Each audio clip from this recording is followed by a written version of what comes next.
السلام علیکم ورحمۃ اللہ وبرکاتہ۔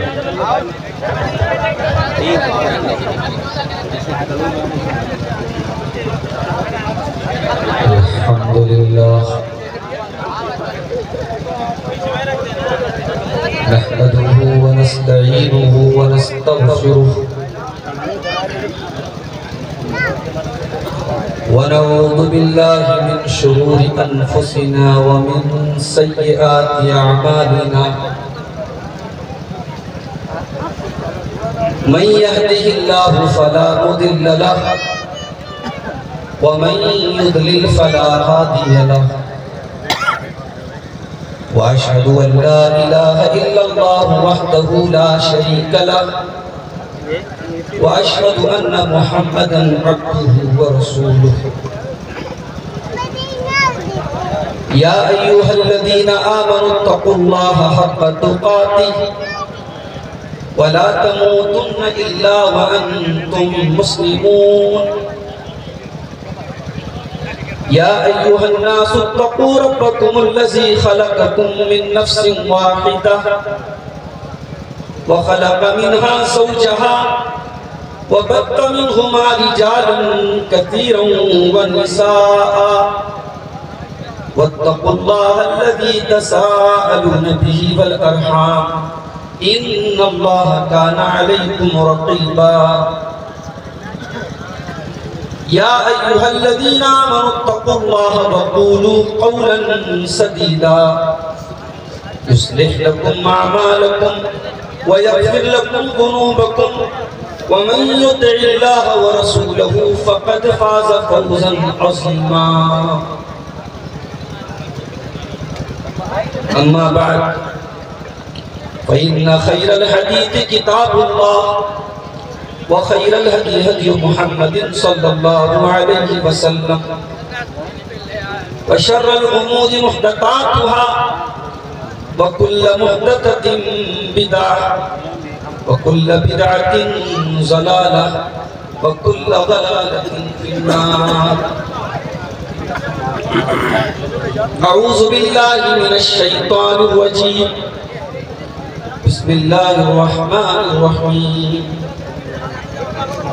واعتصموا بحبل الله جميعا ولا تفرقوا واذكروا نعمة الله عليكم إذ كنتم أعداء فألف بين قلوبكم فأصبحتم بنعمته إخوانا وكنتم على شفا حفرة من النار فأنقذكم منها كذلك يبين الله لكم آياته لعلكم تهتدون صدر محترم علماء کرام محترم دوستوں نوجوان ساتھیوں ماؤں اور بہنوں پیارے بچوں آج کی اس عظیم الشان کانفرنس میں مجھے جو عنوان ملا ہے وہ ہے اتحاد و اتفاق کی اہمیت اور ضرورت۔ اسلام کا مزاج اجتماعیت ہے۔ اسلام اختلاف اور انتشار کو کبھی پسند نہیں۔ آپ دیکھیں اسلام کی ہر عبادت میں اجتماعیت ہے۔ ساری دنیا کے مسلمان نماز پڑھتے ہیں جماعت سے۔ دنیا کے اور مذاہب میں عبادت انڈیویژولی ہوتی ہے، انفرادی ہوتی ہے،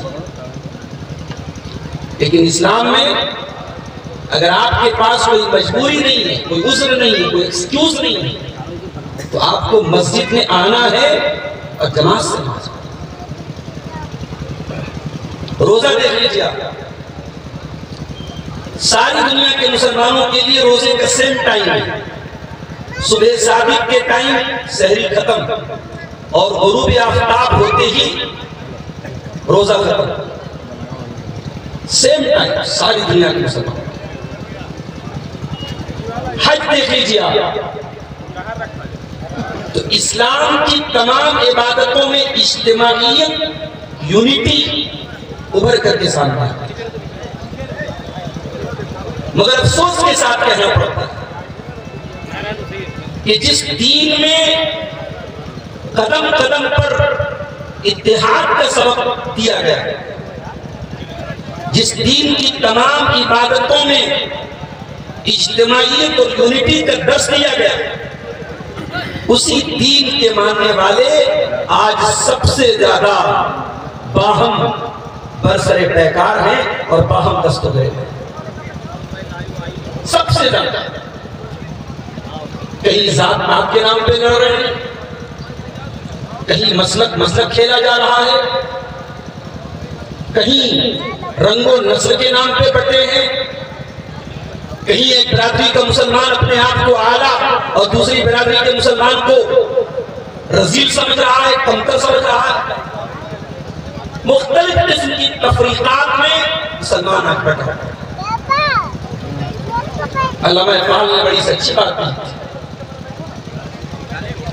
کہ سب کا نبی، دین بھی، ایمان بھی ایک، حرم پاک بھی، اللہ بھی، قرآن بھی ایک. کچھ بڑی بات کی ہوتے جو مسلمان ہیں. فرقہ بندی ہے کہیں اور کہیں ذاتیں ہیں، کیا زمانے میں پنپنے کی یہی باتیں ہیں. آج بڑے بڑے صاحب جبو دستار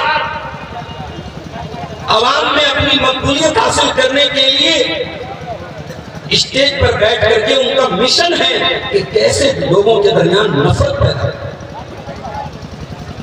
ابھی میں گجرات کے سفر میں گیا تھا، ایک بھائی بتانے لگے، ایک مولانا کا ویڈیو ہم کو دکھانے لگے. وہ مولانا صاحب تقریر میں کہہ رہے ہیں بھائیو، آج تک آپ نے یہ سنا ہوگا کہ جمعہ پڑھنا فرض ہے. آئیے میں آپ کو بتاتا ہوں کہ جمعہ چھوڑنا بھی فرض ہے.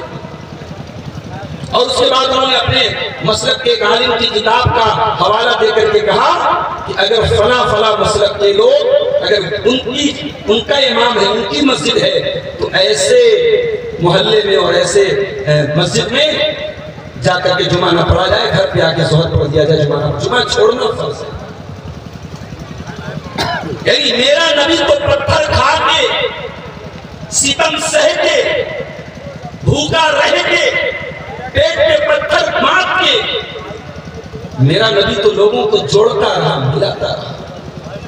اور آج اپنے پیٹ کی آگ کو بجھانے کے لیے، اپنے خزانوں کو بھرنے کے لیے اور عوام میں پاپولر ہونے کے لیے آج امت کو لڑانے کا کام کیا جا رہا ہے، امت کو بانٹنے کا کام کیا جا رہا ہے.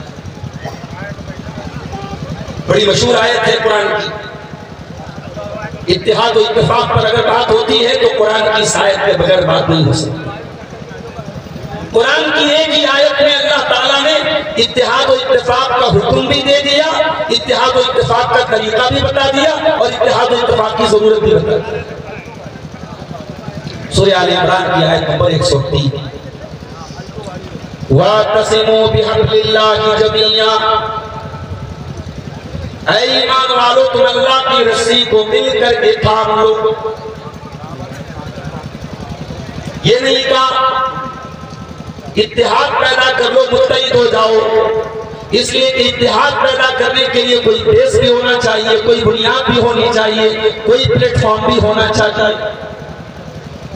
اتحاد کی بات کرنا تو آسان کام ہے، اتحاد کا طریقہ بتانا بڑا مشکل کام ہے. قرآن میں اتحاد کا طریقہ بھی بتا رہا ہے. وَاعْتَصِمُوا بِحَبْلِ اللَّهِ جَمِيعًا، اے مسلمانوں تم اللہ کی رسی کو مل کر کے تھام لو. اللہ کی رسی کیا ہے؟ اللہ کی رسی ہے قرآن، اور اسی قرآن کی ایکسپلینیشن، اسی قرآن کی انٹرپریٹیشن، اسی قرآن کی تشریح، جس کو ہم حدیث کہتے ہیں، سنت کہتے ہیں. قرآن و سنت کو تھاما. اور یہی وہ دو چیزیں ہیں جو نبی اکرم صلی اللہ علیہ وسلم سنت کے لیے چھوڑ گئے.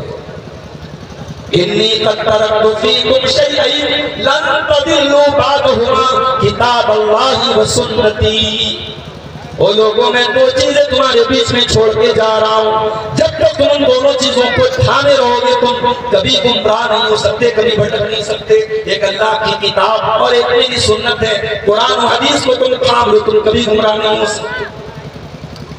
اور الحمدللہ یہ اسٹیج انہی دو چیزوں کی دعوت دے رہا ہے۔ اس اسٹیج سے اگر ہم یہ کہیں کہ صاحب میرے علماء کی طرف چلے آؤ، میرے بزرگوں کی طرف چلے آؤ، تو آپ کو پورا حق ہے ہماری تردید کرنا۔ اس اسٹیج سے جب بھی بات ہوگی آ جاؤ رب کے قرآن کی طرف آ جاؤ، اور آ جاؤ مصطفیٰ کے فرمان کی طرف آ جاؤ۔ یہی وہ اللہ کی رسی ہے جس کو مل کر کے تھامنے کا ہے۔ فرمایا وَاعْتَصِمُوا بِحَبْلِ اللَّهِ جَمِيعًا، تم اللہ کی رسی کو مل کر کے تھامو۔ وَلَا تَفَرَّقُوا، اور اے مسلمانوں تم فرقوں میں نہ بٹ جانا، تم آپس میں گروہوں میں نہ بٹ جانا، تم جماعتوں میں نہ بٹ جانا، تم ٹولی ٹولی میں نہ بٹ جانا، تم متحد ہو کر کے رہنا۔ اختلاف کیا صحابہ میں؟ صحابہ میں بھی اختلاف تھا۔ صحابہ میں بھی الگ الگ اسکول آف تھاٹ تھے، لیکن صحابہ کرام کی دو خاصیت تھی، ان کے گروپ بندی نہیں تھی، ان کے فرقے نہیں تھی، وہ دلیل کے تعلق تھی۔ ایک صحابی کو کوئی دلیل ملی اور دوسرے صحابی کو وہ دلیل نہیں ملی، تو دوسرے صحابی کو جیسے وہ دلیل مل گئی صحابی نے فوراً رجوع کر لیا۔ صحابہ کے ہٹ دھرمی نہیں تھی، صحابہ کے تعصب نہیں تھا۔ اور آج امت کو اگر دھول کی کیڑے کی طرح اور دیمک کے کیڑے کی طرح اگر کسی چیز نے تباہ کیا ہے، تعصب نے تباہ کیا، تعصب نے تباہ کیا۔ کتابوں میں لکھ دیا گیا کہ ہر وہ قرآن کی آیت اور ہر وہ حدیث جو ہمارے امام کے قول کے خلاف ہے اس کی تعویل کی جائے گی، اس کا کچھ اور مطلب نکالا جائے گا، اس کو پھیرا جائے گا۔ یعنی خود بدلتے نہیں، قرآن کو بدل دیتے ہیں، ہوئے اس درجہ فقیہان حرم دیتے ہیں۔ اس امت کو تباہ کیا ہے تعصب نے۔ صحابہ نے کبھی فرقے نہیں رکھے، صحابہ نے دلیل کے آ جانے کے بعد فوراً رجوع کر لیا اور اپنی غلطی کو مانا۔ حضرت علی کے پاس کچھ لوگ آتے ہیں جو حضرت علی کو خدا مانتے، حضرت علی کو رب مانتے ہیں، حضرت علی ان کو جلانے کا حکم دے دیتے ہیں، کہتے ہیں کافر ہیں، مرتد ہیں، ان کو جلا دو۔ جب حضرت علی نے ان کو جلانے کا حکم دے دیا اور یہ خبر حضرت عبداللہ بن عباس کو پہنچی، تو حضرت عبداللہ بن عباس نے حضرت علی کے پاس پیغام بھیجا کہ آپ نے یہاں پہ چوک کی ہے، غلطی کی ہے، کیونکہ جو انسان مرتد ہو جائے، اسلام میں مرتد کی سزا سزائے موت ہے۔ یہاں تک تو آپ کا فیصلہ صحیح تھا، کیونکہ اللہ کے نبی کی حدیث ہے من بدل دینہ فاقتلوہ، اگر اسلامی حکومت کے اندر کوئی مسلمان اگر مرتد ہو جائے تو اس کی سزا سزائے موت ہے۔ یہ فیصلہ تو آپ کا صحیح تھا، مگر آپ نے جلانے کا حکم دیا تھا کہ آپ نے اللہ کے نبی کی یہ حدیث نہیں سنی کہ لا يعذب بالنار الا رب النار، کہ آگ کا عذاب آگ کا رب ہی دے سکتا ہے، کسی کو جلا کر کے مارا نہیں جا سکتا، کسی کو آگ میں جلانے کی اجازت نہیں ہے۔ حضرت علی رضی اللہ عنہ کو جب حضرت عبداللہ بن عباس کا یہ پیغام ملا، انہوں نے کہا صدق ابن عباس، ابن عباس بالکل صحیح ہے۔ یہ تھے صحابہ، اختلاف تھا، فرقہ بندی نہیں تھی، تعصب نہیں تھا، ہٹ دھرمی نہیں تھی، دلیل آئی مانا۔ حضرت امیر معاویہ رضی اللہ تعالیٰ خانے کعبہ کا طواف کر رہے تھے، اور ہم سب جانتے ہیں جو لوگ حج کر چکے عمرہ کر چکے وہ اچھی طریقے سے جانتے ہیں کہ خانے کعبہ کے 4 کونے ہیں، لیکن استلام جو ہوتا ہے وہ صرف 2 کونے کا ہوتا ہے، ایک حجر اسود کا ہوتا ہے، ایک رکن یمانی کا ہوتا ہے۔ یعنی ٹچ کیا جائے گا، ہاتھ لگایا جائے گا یا تو حجر اسود کو یا پھر رکن یمانی کو، جو 2 کونے اور ہیں خانے کعبہ کے ان کو ٹچ کرنے کا حکم نہیں۔ اب حضرت معاویہ رضی اللہ عنہ صحابی ہیں، انہوں نے خانے کعبہ کے 4 کونوں کا استعلام، 4 کونوں کو ٹچ کیا۔ حضرت عبداللہ بن عباس کی نظر پڑی، کہا کہ اے امیر معاویہ لما تستلم هذین الرکنین، آپ نے خانے کعبہ کے باقی 2 کونوں کا استعلام کیوں کیا؟ جو 2 کونے نبی کے دور میں ہوتے تھے وہ تو صحیح تھے، باقی 2 کونوں کا آپ نے کیوں کیا؟ تو حضرت معاویہ نے بڑی لاجیکل دلیل، آج جو ہے نا اپنی بدعت اور خرافات کو ثابت کرنے کے لیے بعض لوگ قرآن و حدیث کو نہیں لاجک کو دلیل کریں۔ بعض لوگوں کی دلیل پتہ ہے کیا ہوتی ہے کہ یہ چیز منع کہاں ہے، یہ فلاں کام ہم کرتے ہیں، یہ منع کہاں ہے؟ منع ہے تو دکھا دو بھائی۔ قرآن و حدیث میں کسی عبادت کا منع ہونا یہ دلیل نہیں ہے، بلکہ ثابت ہونا یہ دلیل ہے۔ اگر آپ ثواب سمجھ کر کے اور دین سمجھ کے کوئی کام کر رہے ہیں تو آپ کو ثابت کرنا پڑے گا، آپ یہ کہہ کے بھلا نہیں جا سکتے کہ منع۔ حضرت معاویہ رضی اللہ تعالیٰ عنہ نے ایک عقلی دلیل دی، کہا کہ عبداللہ ابن عباس لیس شیء من البیت محجور، اگر میں خانہ کعبہ کے باقی دو کونوں کا استعلام کر رہا ہوں تو کون سا گناہ کر رہا ہوں؟ ہے تو یہ اللہ کا گھر، ہے تو یہ خانہ کعبہ کا ہر کونا احترام کے قابل ہے، اگر میں نے چاروں کونوں کا استعلام کر لیا تو کون سا گناہ کر؟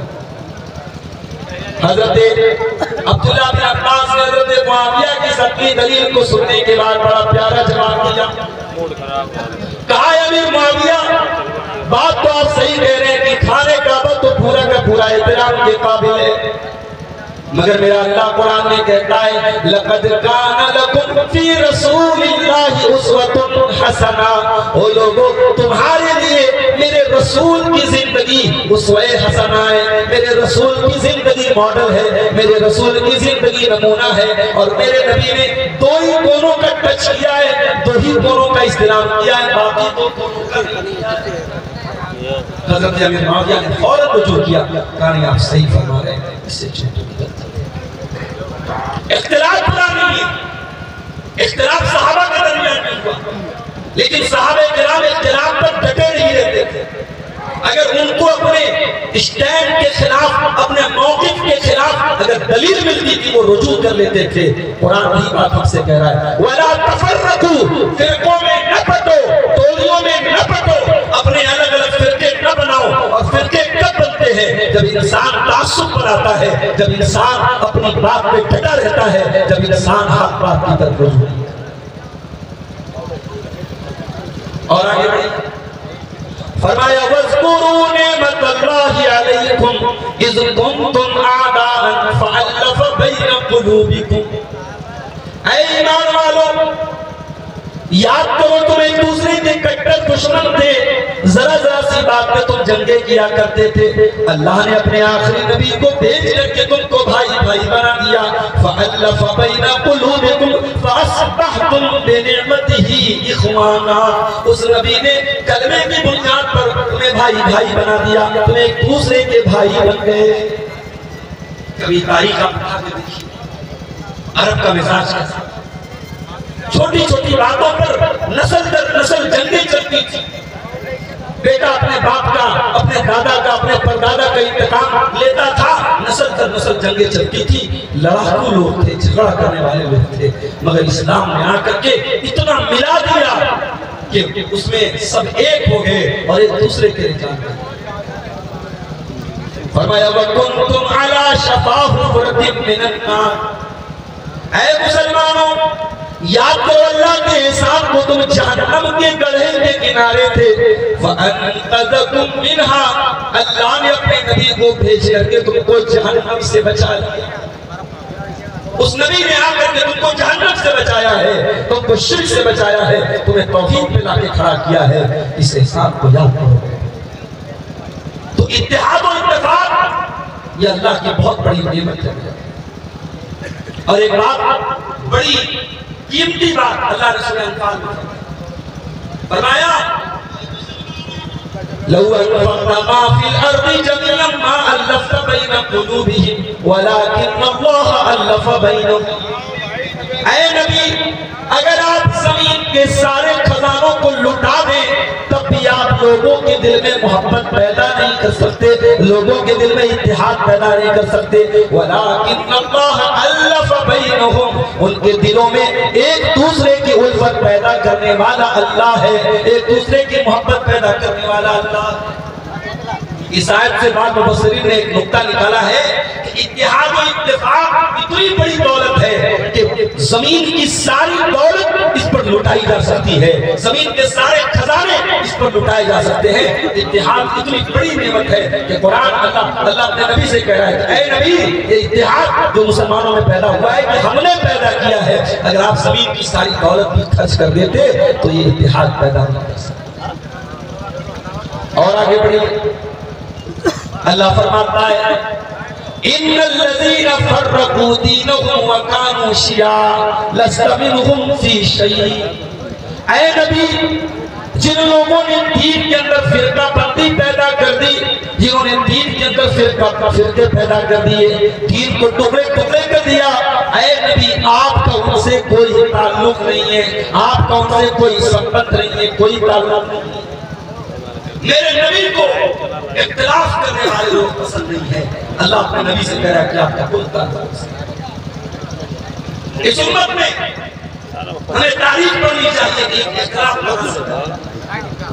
صحابہ کے درمیان، تابعین کے درمیان، تبع تابعین کے درمیان یہ فرقے نہیں بنے تھے، یہ فرقے بعد میں پیدا ہوئے۔ ہمیں ان فرقوں کی تاریخ پڑھنی چاہیے کہ یہ فرقے کیوں۔ اور آج ایک موضوع روایت پڑھی جاتی ہے کہ اللہ کے نبی نے فرمایا اختلاف امتی رحمت، میری امت کا اختلاف رحمت ہے۔ یہ روایت موضوع ہے، منگڑت ہے۔ اس امت کا اختلاف کبھی رحمت نہیں، اختلاف ہمیشہ پریشانی کا اور تکلیف کا سبب ہوتا ہے، اختلاف رحمت نہیں ہو سکتا۔ اسی لیے اللہ قرآن میں سورۃ الانعام میں فرماتا ہے کہ اے میرے بندو قل هو القادر على ان يبعث عليكم عذابا من فوقكم او من تحت ارجلكم او يلبسكم شيعا ويذيق بعضكم باس بعض۔ اے ایمان والو، اے میرے بندو، اللہ تبارک و تعالی اپنا عذاب تین طریقے سے تم پر بھیج سکتا ہے۔ آسمان سے بھی بھیج سکتا ہے، اللہ کا عذاب آسمان سے آتا ہے۔ یہ گرمی زیادہ پڑ رہی ہے، بھائی اللہ کا عذاب ہے۔ آسمان سے بے تحاشا بارش ہو رہی ہے، نہیں طوفان آ رہا ہے، اللہ کا عذاب ہے۔ اور کبھی اللہ کا عذاب زمین سے آتا ہے، پیروں کے نیچے سے۔ یہ زلزلے آتے ہیں، یہ سیلاب آتا ہے ندیوں میں، یہ بھی اللہ کا عذاب ہے۔ اور اللہ کے عذاب کی تیسری شکل کیا ہے؟ او یلبسکم شیعا، اللہ تم کو ٹکڑوں ٹکڑوں میں بانٹ دیتا ہے۔ وَیُذِیقُ او یلبسکم شیعا وَیُذِیقَ بَعْضَکُم بَعْضَ بَعْض، اور ایک دوسرے کو آپس میں پھڑا دیتا ہے۔ یہ آپس کی لڑائیاں، یہ آپس کے جھگڑے، یہ فرقہ بندیاں، یہ ٹولیاں، یہ آپس کا انتشار، یہ بھی اللہ کے عذاب کی ایک شکل ہے۔ آج یہ امت کہاں چلی گئی ہے؟ بہار کے بعض علاقوں میں ایک ہی گاؤں میں ایک برادری کے لوگ دوسری برادری کے لوگوں سے اتنا زیادہ دوری رکھتے ہیں کہ گاؤں میں راستہ الگ بنائیں۔ صاحب یہ شیخ لوگوں کا راستہ ہے، یہ انصاری لوگوں کا راستہ ہے، شیخ کے راستے سے انصاری نہ جائے، انصاری کے راستے سے شیخ نہ جائے۔ پھر ہمیں کیا حق ہے اپنے غیر مسلم بھائیوں کو سمجھانے کا یا اعتراض کرنے کا؟ اگر ان کے یہاں بڑی جاتی کے لوگ اپنی چارپائی پر اور اپنے بستر پر چھوٹی جاتی کے لوگوں کو بیٹھنے نہیں دیتے اور ہم کہتے صاحب ان کے یہاں چھوا چھوت ہے، ان کے یہاں جات پات ہے، تو وہ چیزیں تو ہم نے اپنی قوم اور اپنے سماج میں پیدا کی۔ آپ بڑے افسوس کے ساتھ کہنا پڑتا ہے کہ آج ہمارے مسلمان قوم کے اندر ایک بڑی تعداد میں اور صرف جاہلوں میں نہیں علماء میں یہ برادری واد کا تعصب بھرا پڑا ہے۔ اپنے آپ کو، اپنی برادری کو، اپنی قوم کو اونچا سمجھنا اور دوسروں کو حقیر سمجھنا، یہ زہر آج امت کے بڑے طبقے کے اندر ہے۔ میرے بھائی، اگر اللہ کے یہاں برادری کی کوئی حیثیت ہوتی، اللہ کے اگر ذات پات کی کوئی حیثیت ہوتی، نوح علیہ السلام کا بیٹا اپنے باپ کی آنکھوں کے سامنے نہ ڈوبتا۔ نوح علیہ السلام کا بیٹا، ایک پیغمبر کا بیٹا، ان کی آنکھوں کے سامنے ڈوب گیا۔ اور جب نوح علیہ السلام نے اللہ کی بارگاہ میں دعا کی کہ اللہ تو نے وعدہ کیا تھا تو میرے اہل و عیال کو بچائے گا، میری فیملی کو بچائے گا، میرے پریوار کو بچائے گا، اے اللہ میرا بیٹا تمہاری آنکھوں کے سامنے ڈوب گیا، تو اللہ نے اپنے پیغمبر کو تنبیہ کی اور کہا یا نوح انہ لیس من اہلک انہ عمل غیر صالح۔ اے نوح تیرا بیٹا بے ایمان ہے، تیرا بیٹا بدعقیدہ ہے، تیرا بیٹا تیرے اوپر ایمان نہیں لایا، اس لیے وہ تیری فیملی سے اس کا کوئی تعلق نہیں ہے، تیرے پریوار سے کوئی تعلق۔ بغاوت پر ہو آمادہ تو ڈوبے نوح کا بیٹا، یہاں نام و نسب کی برتری سے بچ گئی۔ لوط علیہ السلام کی بیوی جہنم میں جائے گی، نوح علیہ السلام کی بیوی جہنم میں جائے گی، نوح علیہ السلام کا بیٹا جہنم میں گیا، ابراہیم کا باپ جہنمی قرار پایا، اور اللہ کے نبی کے چچا ابو طالب کلمہ نہیں پڑھ پائے۔ اسلام میں آپ کی برادری کیا ہے، آپ کے باپ دادا کون تھے، آپ کا خاندان کیا ہے، یہ میٹر نہیں کرتا ہے۔ اسلام کی نظر میں، اللہ کی نظر میں، رسول کی نظر میں آپ کا عقیدہ کیا ہے، آپ کا ایمان کیا ہے، آپ کا کیریکٹر کیا ہے، یہ میٹر کرتا ہے، اس کی حیثیت ہے۔ اسی لیے اللہ قرآن میں فرماتا ہے یا ایھا الناس انا خلقناکم من ذکر و انثی وجعلناکم شعوبا وقبائل لتعارفوا ان اکرمکم عند اللہ اتقاکم۔ اے انسانوں، ہم نے تم کو ایک مرد و عورت سے پیدا کیا ہے، تمہارے قبیلے الگ الگ ہو سکتے ہیں، تمہاری برادریاں الگ الگ ہو سکتی ہیں، لیکن ایک ہی ماتا پتا کی سنتان، ایک ہی ماں باپ کی تم اولاد ہو۔ اور کان کھول کر کے سن لو، ان اکرمکم عند اللہ اتقاکم، کوئی برادری والا اللہ کیا اونچا نہیں، کوئی برادری والا اللہ کیا نیچا نہیں۔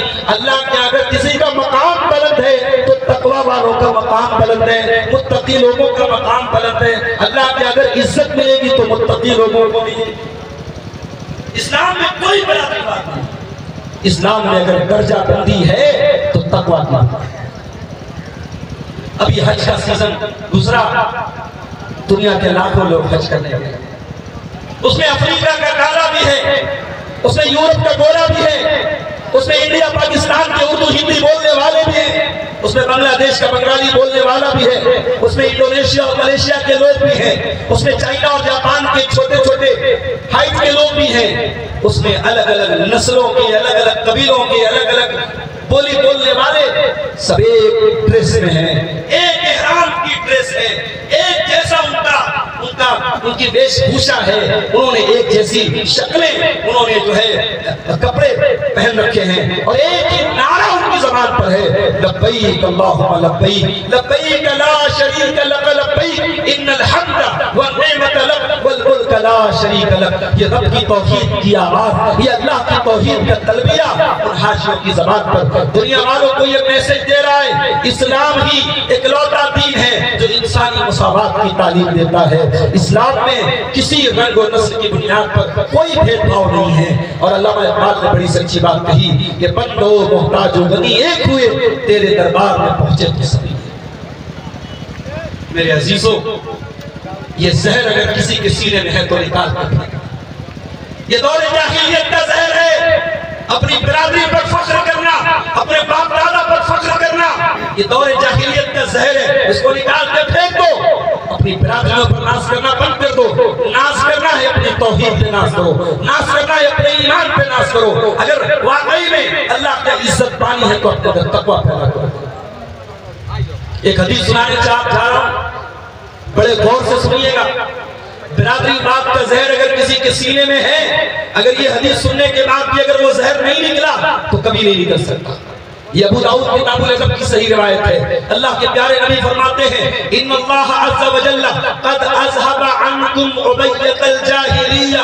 اے لوگو، اللہ تبارک و تعالیٰ نے دور جاہلیت کے تکبر کو، دور جاہلیت کے اہنکار کو، دور جاہلیت کے تعصب کو نکال کے پھینک دیا ہے۔ مومن تقی و فاجر شقی۔ اب انسانوں کی دو کیٹیگری ہے، یا تو مومن ہے متقی ہے، یا تو فاسق ہے فاجر ہے بدنصیب ہے، یا تو مومن ہے یا تو کافر ہے، یا تو اچھا ہے یا تو برا ہے، اور کوئی دوسری گروپ بندی نہیں اللہ تعالیٰ کا۔ انتم بنو آدم و آدم من تراب۔ اے لوگو، تم آدم کی اولاد ہو اور آدم مٹی سے پیدا ہوئے ہیں۔ اور اس کے بعد نبی کائنات نے جو جملے استعمال کیے ہیں، ذرا دل کے دروازے کھول کے سنیے گا، ذرا کان کے پردے کھول کے سنیے گا۔ اللہ کے نبی فرماتے ہیں لَيَدْعَنَّ رِجَالٌ فَخْرَهُمْ بِأَقْوَامٍ إِنَّمَا هُمْ فَهْمٌ مِّن فَهْمِ جَهَنَّمَ أَوْ لَيَكُونُنَّ أَهْوَنَ عَلَى اللَّهِ مِنَ الْجِعْلَانِ الَّتِي تَدْفَعُ بِأَنفِهَا النَّقْلَ۔ اللہ کے نبی فرماتے ہیں کہ کچھ لوگ ایسے ہوتے ہیں جو اپنے باپ دادا پر فخر کرتے ہیں۔ ان کے باپ دادا کافر تھے، ان کے باپ دادا جہنم کا کوئلہ بنیں گے، تب بھی اپنے باپ دادا پر فخر کرتے ہیں۔ کام کھول کے سن لے ایسے لوگ۔ اللہ کے نبی فرماتے ہیں کہ جو اپنے باپ دادا پر فخر کرتا ہے، اللہ تعالیٰ کے نزدیک وہ لوگ اس گبریلا کیڑے سے بھی زیادہ ذلیل ہے۔ ایک کیڑا ہوتا ہے جو پاخانے میں رہتا ہے، گندگی میں رہتا ہے۔ علامہ دمیری ایک بہت بڑے عالم ہیں لغت کے، ان کی کتاب ہے کتاب الحیوان، اس میں انہوں نے اس کیڑے کے بارے میں لکھا کہ یہ عجیب و غریب کیڑا ہے، اس کو خوشبو سنا تو مر جائے گا، اس کو پاخانہ پسند ہے، اس کو بدبو پسند ہے، اس کیڑے کو بدبو پسند ہے، اس کیڑے کو خوشبو اس کے لیے زہر ہے، خوشبو سنگے کا مر جائے گا۔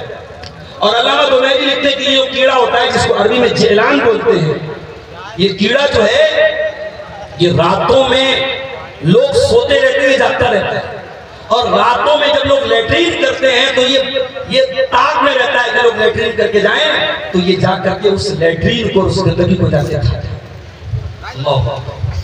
اللہ کے نبی فرماتے ہیں کہ جو لوگ اپنے باپ دادا پر فخر کرتے ہیں، اپنی برادری اور اپنی ذات پر فخر کرتے ہیں، لَيَكُونُنَّ أَحْوَنَ عَلَى اللَّهِ مِنَ الْجِعْلَانِ، اللہ کے نزدیک وہ اس گبریلا کیڑے سے بھی زیادہ ذلیل ہے جو اپنی ناک سے پاخانے اور گندگی کو کھاتا ہے، اپنی ناک سے اٹھا کے لے کے جاتا ہے، جو گندگی میں رہتا ہے اس کیڑے سے بھی زیادہ اللہ کے نزدیک ذلیل ہے۔ میرے بھائیوں، اسلام وہ تھی۔ میرے نبی کے صحابہ میں ابو ذر غفاری ہیں، میرے نبی کے صحابہ میں ایران کے رہنے والے سلمان فارسی ہیں، میرے نبی کے صحابہ میں حبشہ کے رہنے والے بلال حبشی ہیں، میرے نبی کے صحابہ میں روم کے رہنے والے صہیب ہیں۔ الگ الگ قوموں اور الگ الگ کمیونٹی سے ان کا تعلق ہے، مگر سب نبی کے چہتے ہیں، سب نبی کے لاڈلے ہیں، اور کسی کو کوئی تانا نہیں مار سکتا، ارے تو ایران کا رہنے والا ہے، تو روم کا رہنے والا ہے۔ بلال حبشی جو کسی زمانے میں غلام تھے اور ابو بکر صدیق نے ان کو قیمت ادا کر کے ان کو آزاد کیا تھا، اور ان بلال کو نبی نے یہ مقام دیا کہ ہزاروں صحابہ کی موجودگی میں بلال خانہ کعبہ پہ چڑھ کے اذان دیتے ہیں، اور یہ بلال وہ ہیں کہ عمر فاروق کہا کرتے تھے آتاک سیدنا سیدنا، یہ بلال ہمارے آقا ہیں اور ابو بکر بھی ہمارے آقا ہیں، اور ہمارے آقا نے ہمارے آقا کو آزاد کیا، ابو بکر نے بلال کو آزاد کیا۔ بلال کسی زمانے میں غلام تھے، اسلام نے بلال کو یہ عزت دی کہ عمر فاروق جیسا انسان ان کو اپنا آقا کہتا ہے، اپنا سردار۔ یہ امت آج کن بٹواروں میں پھنس گئی ہے؟ یہ امت کہاں چلی رہی ہے آج؟ اس امت کو کیا ہونا چاہیے تھا اور یہ کیا ہوا؟ اس امت کو تو ایسا ہونا چاہیے تھا۔ اللہ کے پیارے نبی نے فرمایا المؤمن للمؤمن کالبنیان یشد بعضہ بعضا، کہ مومن تو مومن کے لیے ایک بلڈنگ کی طرح ہوتا ہے، ایک عمارت کی طرح ہوتا ہے۔ جیسے بلڈنگ کھڑی ہوتی ہے تو بلڈنگ کا ہر میٹیریل دوسرے میٹیریل کو طاقت دیتا ہے، مومن مومن کو طاقت دیتا ہے، مومن مومن کے سپورٹ۔ یہ دنیا کی سرحدیں، یہ زبانوں کی سرحدیں، یہ قوموں کی سرحدیں ہمارے ایمان کے رشتے سے بڑھ کے نہیں ہیں۔ فلسطین کے مسلمان اگر تکلیف میں ہیں، مصیبت میں ہیں، تو ہم یہ سوچ کے مطمئن نہ ہو جائیں ہم سے کیا مطلب ہے، ہم تو انڈیا میں رہتے ہیں۔ نہیں، فلسطین کے مسلمان بھی اگر تکلیف میں ہیں، وہاں کے بچے اگر یتیم ہو رہے ہیں، وہاں کی عورتیں بیوہ ہو رہی ہیں، ان کے گھروں پر اگر بم بارود برسائے جا رہے ہیں، اس درد کو ہم بھی محسوس کریں میرے پیارے ساتھیوں، ان کی تکلیف کو، ان کے الم کو ہم بھی محسوس کریں۔ یہ ایمان کی محبت ہے، یہ ایمان ہے۔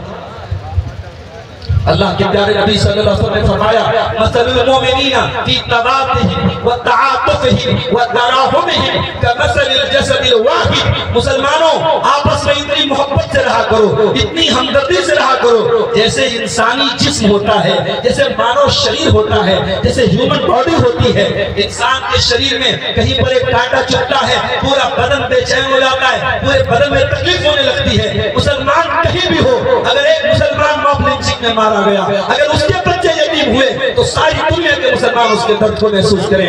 یہ ہونا چاہیے، اتنی محبت ہونی چاہیے کہ اگر ایک بدن کے حصے میں کہیں تکلیف پہنچتی ہے سارا بدن بے چین ہو جاتا ہے۔ مسلمانوں ہمارے اندر اتنی یونٹی ہے، مگر وہ یونٹی نہیں ہے میرے بھائی۔ کیوں نہیں؟ اتحاد پیدا کیسے؟ آئیے تقریر کے آخری حصے کی طرف ہم بڑھتے ہیں۔ اتحاد کو پیدا کرنے کا طریقہ کیا ہے؟ ہم آپس میں کیسے مل سکتے ہیں، کیسے اتحاد پیدا کر سکتے ہیں؟ اس کے لیے سب سے پہلا کام ہم کو کیا کرنا ہوگا میرے بھائیوں؟ ایک مسلمان کو دوسرے مسلمان کے حقوق کی جانکاری ہونی چاہیے. ایک مسلمان کے اوپر دوسرے مسلمان کا حق کیا ہے اس کو معلوم ہونا چاہیے. اللہ کے پیارے نبی صلی اللہ علیہ وسلم فرماتے ہیں، صحیح مسلم کی روایت ہے کہ حق المسلم علی المسلم ست، مسلمان کے مسلمان پر 6 حق ہیں. مسلمان کے مسلمان پر 6 حق ہیں. صحابہ نے پوچھا ہے اللہ کے نبی کون کون سا حق ہے؟ آپ نے فرمایا اذا لقیتہ فسلم علیہ، مسلمان ملے تو سلام کرو، مسلمان جب ملاقات کرے تو سلام کرو. دنیا کی اور قوموں میں علاقہ بدلتا ہے، سلام کا طریقہ بدل جاتا ہے.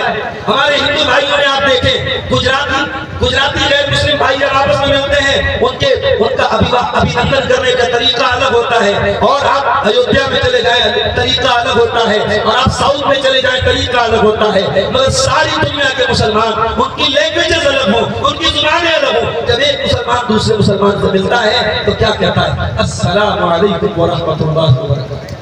یہ اسلام کا جو سلام ہے، یہ جو گریٹنگ کا طریقہ ہے اسلام کا، یہ پوری دنیا میں ایک ہے، یہ یونیورسل طریقہ ہے. اور یہ ایک مسلمان کا دوسرے مسلمان پر حق ہے جب ملے تو سلام.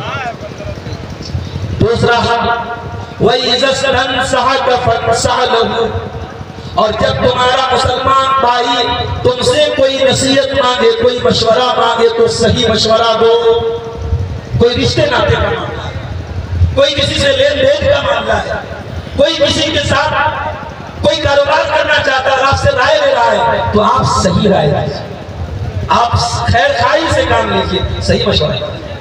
اور تیسرا حق وَإِذَا دَعَاكَ فَأَجِبْهُ، جب مسلمان دعوت دے تو دعوت قبول کی جائے. اور چوتھا حق وَإِذَا مَرِضَ فَعُدْهُ، مسلمان اگر بیمار ہو جائے، یہاں تو اپنے رشتہ دار کی خبر لینے کا موقع نہیں، پڑوسی کی خبر لینے کا موقع نہیں ہے. اور یہاں نبی کہہ رہے ایک مسلمان کا دوسرے مسلمان پر حق یہ ہے، اگر ایک مسلمان بیمار ہے دوسرا مسلمان جا کر کے اس کی عیادت کرے. اور چھٹا پانچواں حق کیا ہے؟ وَإِذَا أَتِّسَ فَحَمِدَ اللَّهَ فَشَمِتْهُ، اگر کوئی مسلمان آپ کے سامنے چیختا ہے اور الحمدللہ کہتا ہے تو آپ یرحمک اللہ کہیے، یہ بھی حق ہے. اور چھٹا حق کیا ہے؟ وَإِذَا مَاتَ فَاتَّبِعْهُ، مسلمان اگر مر گیا ہے اور آپ کے پاس اگر موقع ہے تو جنازے میں شامل ہوئیے، جنازے میں شرکت کرنا جو حصہ. تو یہ پہلی چیز ہے، مسلمان کے حقوق کو پہچانے، ایک دوسرے کے حقوق کو پہچانے، سلام کرے، ایک دوسرے کی خیر خواہی چاہے، ایک دوسرے کی سکھ دکھ میں شامل ہو، ایک مسلمان کا دوسرے مسلمان پر. اور آگے بڑھیے، اگر اتحاد و اتفاق پیدا کرنا ہے، دوسرا کام ہمیں یہ کرنا پڑے گا، ہمیں حسد سے بچنا ہو. آج بھائی بھائی سے حسد کر رہا ہے، پڑوسی کی ترقی کو دیکھ کے جل رہا ہے، بھائی اپنے بھائی کی ترقی کو دیکھ کر کے اس کے سینے پہ سانپ لوٹ رہا ہے. یہ نہیں ہونا چاہیے. حسد کرنے والا کان کھول کے سن لے، حسد کرنے والے کا ایمان اللہ کی تقدیر پر کمزور ہوتا ہے. کیونکہ جو اللہ کی تقدیر پر ایمان رکھتا ہے وہ یہ ایمان رکھتا ہے میری جو تقدیر میں تھا وہ مجھے ملا، اس کی جو تقدیر میں تھا اس کو ملے گا، میری تقدیر سے زیادہ مجھ کو مل نہیں سکتا، اس کی تقدیر سے کم اس کو مل نہیں سکتا. تقدیر پر ایمان رکھنے والا کبھی حسد نہیں کر سکتا. تو حسد نہ پیدا کرو، اپنے دلوں سے حسد کی آگ کو نکال دو. اللہ کے پیارے نبی نے فرمایا ایاکم والظن فإن الظن اکذب الحدیث، اے لوگو کسی مسلمان بھائی کے ساتھ بدگمانی مت کیا کرو. بدگمانی بہت غلط بات ہے. ولا تحسسوا ولا تجسسوا، اور دوسروں کی جاسوسی نہ کیا کرو، دوسروں کی تہمیں نہ لگے رہا کرو. بعض لوگ ہوتے ہیں ہر گاؤں، ان کا کام ہوتا ہے دوسروں کی جاسوسی کرنا، کس کے گھر میں کیا ہو رہا ہے. بعض عورتیں اس بات کی جو ہے بڑی ان کی بیماری ہوتی ہے، کس کی ساس بہو میں جھگڑا چل رہا ہے، کہاں نند بھابی میں کھٹپٹ ہو رہی ہے، کہاں میاں بیوی میں تکرار ہو رہی ہے، وہ دن بھر رپورٹ لیتی رہتی ہے. ولا تجسسوا، ایک دوسرے کی جاسوسی مت کیا کرو. ولا تحاسدوا، اور ایک دوسرے سے حسد نہ کیا کرو. ولا تدابروا، اور ایک دوسرے کو دیکھ کر کے پیٹ نہ پھیرا کرو. ولا تباغضوا، ایک دوسرے سے نفرت نہ کیا کرو. وکونوا عباد اللہ اخوانا، اور اے اللہ کے بندو آپس میں بھائی بھائی بن کے رہو. یہ حسد کی آگ اتنی خطرناک آگ. حابیل نے قابیل نے اپنے بھائی حابیل کو قتل کر دیا اسی حسد کی آگ کی وجہ سے. یہی حسد کی آگ تھی. یوسف علیہ السلام کے بھائیوں نے اپنے بھائی کو لے جا کے, معصوم بھائی کو لے جا کے کنویں میں پھینک دیا. اسی حسد کی آگ نے بھائی کو بھائی کے خلاف لا کے کھڑا کیا. اسی حسد کی آگ نے ابلیس کو اللہ کے حکم کا کہ انکار پر آمادہ کیا. اور اللہ نے جب حکم دیا ابلیس کو کہ آدم کو سجدہ کرو, ابلیس نے سجدہ نہیں کیا. یہی حسد کی آگ میں جل رہا تھا. اسی لیے اللہ کے پیارے نبی نے فرمایا تب الیکم داء الامم قبلکم, اے مسلمانوں تمہارے اندر بھی ایک بیماری آئے گی جو تم سے پہلے کی امتوں کے اندر تھی. اور وہ کون سی بیماری ہے؟ الحسد والبغضاء, وہ حسد کی بیماری ہے, وہ آپس میں نفرت کی بیماری ہے. اور آگے اللہ کے نبی نے فرمایا کہ یہ حسد کی بیماری یہ الحالقہ, یہ موڈ دینے کا کام کرتی ہے, یہ اسکرت کا کام کرتی ہے, یہ ریزر کا کام کرتی ہے. لا اقول تہلک الشعر اللہ کے نبی کہتے ہیں حسد کی آگ انسان کے بال کو نہیں, انسان کے دین کو ختم کر دیتی ہے. حاجی کا حج برباد ہو جاتا ہے, عمرہ کرنے والے کا عمرہ برباد ہو جاتا ہے, نمازی کی نمازیں برباد ہو جاتی ہیں. حسد کی آگ انسان کے دین کو ختم کرتی ہے. نبی اکرم صلی اللہ علیہ وسلم صحابہ کے ساتھ بیٹھے ہوئے, آپ نے دروازے کی طرف اشارہ کر کے کہا کہ ابھی اس دروازے سے ایک جنتی آنے والا ہے. صحابہ کی نظریں دروازے پر لگ گئی. ایک صحابی وضو کر کے داڑھی سے وضو کا پانی ٹپک رہا ہے, ہاتھوں میں جوتا چپل لیے ہوئے ہیں, لیکن مسجد میں انٹر ہو رہے ہیں. انصاری صحابی تھے. صحابہ کرام سوچنے لگے ان کے اندر کیا خاص بات ہے, اللہ کے نبی کو جنتی کہتے ہیں. پھر دوسرا دن آیا, پھر آپ نے فرمایا یطلع علیکم من ھذا الباب رجل من اہل الجنہ, ابھی اس دروازے سے جنتی آنے والا ہے. صحابہ نے دیکھا وہی صحابی اسی حالت میں چلے آیا. 3 دن تک لگاتار ایسے. جب 3 دن تک لگاتار اللہ کے پیارے نبی صلی اللہ علیہ وسلم نے اپنے ایک صحابی کو جو کہ عام صحابی تھے, جو بہت ان کا نام مشہور نہیں تھا, ان کو نبی نے جب جنتی قرار دیا تو حضرت عبداللہ بن عمرو بن عاص رضی اللہ تعالیٰ عنہ اس صحابی کے پیچھے پیچھے ان کے گھر گئے. اور جب صحابی اپنے گھر میں جانے لگے, عبداللہ بن عمرو نے کہا کہ اے میرے بھائی میں 3 دن آپ کے گھر میں رہنا چاہتا ہوں. میرے باپ سے کوئی جھگڑا ہو گیا ہے, میں نے قسم کھائی اپنے گھر میں نہیں جاؤں گا, کیا میں 3 دن تک آپ کے گھر میں رہ سکتا ہوں؟ صحابی نے یہ نہیں پوچھا, یہ نہیں سوچا کہ میرے گھر میں 3 دن کا راشن ہے بھی کہ نہیں ہے, میری بیوی تیار ہوگی کہ نہیں 3 دن کی روٹی زیادہ بنانے کے لیے, 3 دن میرے مہمان کو کھلائے گی کہ نہیں. صحابی نے فوراً کہا کہ بھائی یو آر ویلکم, آپ آ جائیے میرے گھر میں, آپ 3 دن تک جاتے. صحابہ کرام دل کے بڑے قریب تھے. صحابہ کرام کے مکانات چھوٹے تھے مگر دل بہت بڑے تھے. آج ہماری بلڈنگیں بڑی عالی شان ہے مگر دل بڑے چھوٹے ہو چکے. حضرت عبداللہ کہتے ہیں میں 3 دن تک انصاری صحابی کے ساتھ رہا, میں نے کوئی اسپیشل چیز نہیں دیکھی. نماز ہم بھی پڑھتے تھے, نماز وہ بھی پڑھتے تھے, اللہ کا ذکر ہم بھی کرتے تھے, اللہ کا ذکر وہ بھی کرتے تھے. وہ تو رات میں تہجد بھی نہیں پڑھتے تھے, دن بھر کے تھکے ہارے ہوتے تھے, رات میں سو جاتے تھے. ہاں جب نیند کھلتی تھی بستر پہ تو اللہ کا ذکر کرتے تھے. بولے جب 3 دن گزر گیا, میں نے کہا کہ اے میرے بھائی نہ میرے باپ سے کوئی جھگڑا ہوا ہے اور نہ میں نے اپنے گھر میں نہ جانے کی کوئی قسم کھائی ہے. میں آپ کے ساتھ 3 دن گزارنا چاہتا تھا, میں دیکھنا چاہتا تھا کہ اللہ کے پیارے نبی نے آپ کو جنتی کیوں کہا ہے بار بار. تو صحابی نے کہا کہ اے میرے بھائی لا ہوا الا ما رأیتا, لا ہوا الا ما رأیتا, اے میرے بھائی میرے اندر کوئی اسپیشل چیز نہیں ہے, کوئی خاص چیز نہیں ہے, میری زندگی ویسی جیسی تم نے دیکھی ہے. مگر ہاں ایک چیز ہے میرے اندر, لا اجد فی قلبی غشا لأحد من المسلمین, میرے اندر ایک خاص بات ہے, میں اپنے دل میں کسی مسلمان کو دھوکہ دینے کی نیت نہیں رکھتا. کسی مسلمان کے ساتھ فراڈ کرنا, دھوکہ دھڑی کرنا, کسی کا برا چاہنا, یہ مجھ سے نہیں ہوتا. ولا احسد احدا علی خیر, اور اللہ اگر کسی کو کوئی بھلائی دیتا ہے, کوئی نعمت دیتا ہے, میں حسد نہیں کرتا ہوں. حضرت عبداللہ نے کہا بالکل یہی وہ بات ہے جس کی وجہ سے تم کو یہ مقام ملا ہے اور ہم اس کی طاقت نہیں رکھتے. یعنی دل کو کینے سے پاک رکھنا, دل کو حسد سے پاک رکھنا, یہ بڑا مشکل کام ہے میرے بھائیوں, مگر جنت اسی سے ملے گی. اس لیے دل کو حسد سے پاک رکھو, دل کو کینہ اور کپٹ سے پاک رکھو. ایک اور چیز ہے جو اتحاد کے راستے میں رکاوٹ ہے, اور وہ کیا ہے؟ وہ ہے تکبر اور گھمنڈ. انسان 4 پیسے کما لے گھمنڈ آ جاتا ہے, انسان سماج میں تھوڑا اونچا مقام پالے گھمنڈ کرنے لگتا ہے. ارے کائے کو گھمنڈ کرتا ہے؟ کس بات پہ گھمنڈ کرتا ہے؟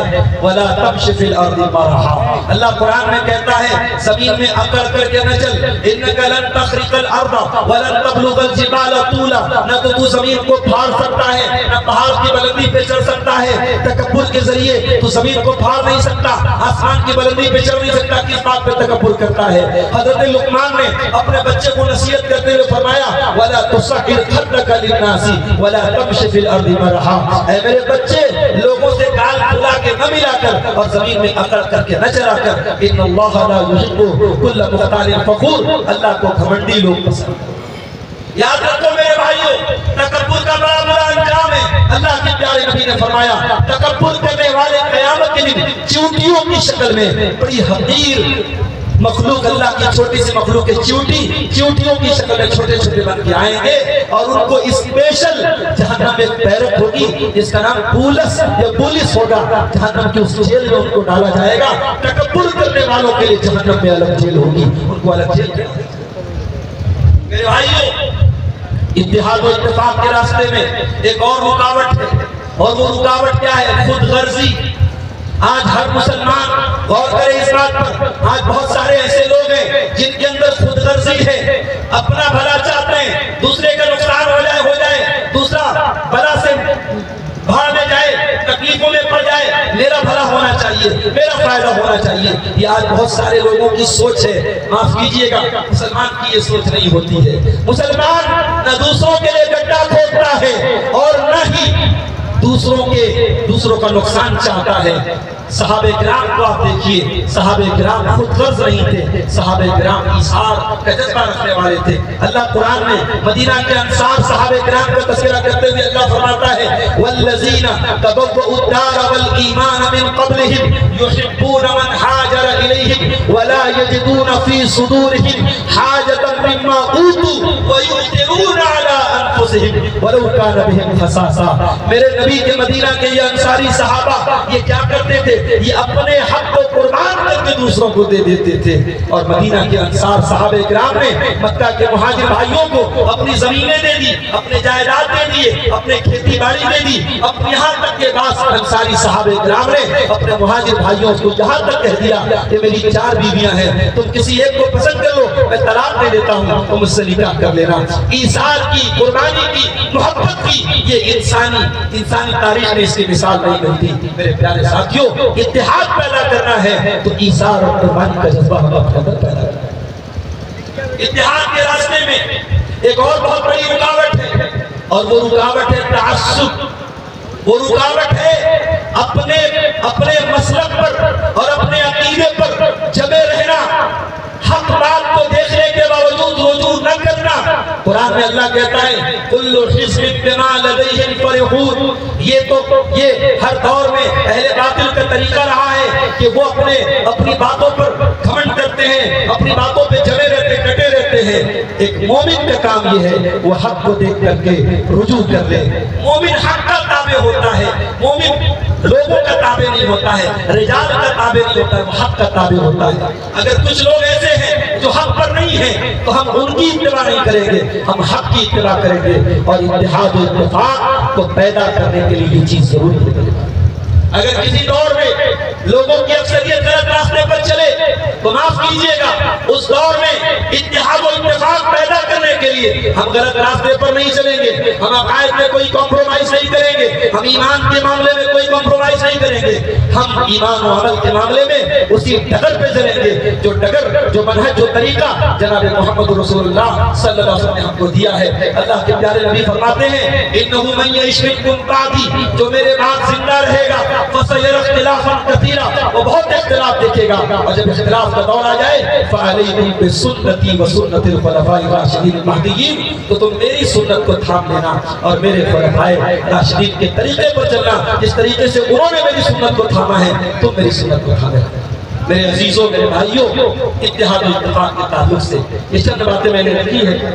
آخر میں یہی گزارش کرتا ہوں، آج حالات بڑے نازک ہیں میرے بھائیوں، اور آج ہماری بربادی کے بڑے پلان رچے جا رہے ہیں، اور ہم دیکھ رہے ہیں ہم کوئی امریکہ بہرے لوگ نہیں ہیں. سوشل میڈیا کے ذریعے حالات اب تک پہنچ رہے ہیں. ایک ایسے دور میں ہمیں ملی اتحاد کی ضرورت ہے. ٹھیک ہے, ہمارے درمیان جو اختلافات ہیں وہ ڈسکشن کے ذریعے, ڈائیلاگ کے ذریعے, آپس میں گفتگو کے ذریعے اچھی فضا میں اس کو ہم دور کر سکتے ہیں. اختلاف کی بنیاد پر ایک دوسرے سے نفرت کرنا اور پھر میڈیا کے اندر یہ باور کرنا کہ صاحب ہمارے دل ایک دوسرے سے کٹے ہیں, یہ چیز ہمیں کمزور کر رہی ہے. ملی طور پر بھی آج ہمیں متحد ہونے کی ضرورت ہے. اور باقی ذات پات اور برادری بات میں جو یہ امت ڈوبی ہوئی ہے اس سے بھی ہمیں باہر نکلنے کی ضرورت ہے. اللہ سے دعا ہے رب العالمین ہماری صفوں میں اتحاد پیدا فرما دے.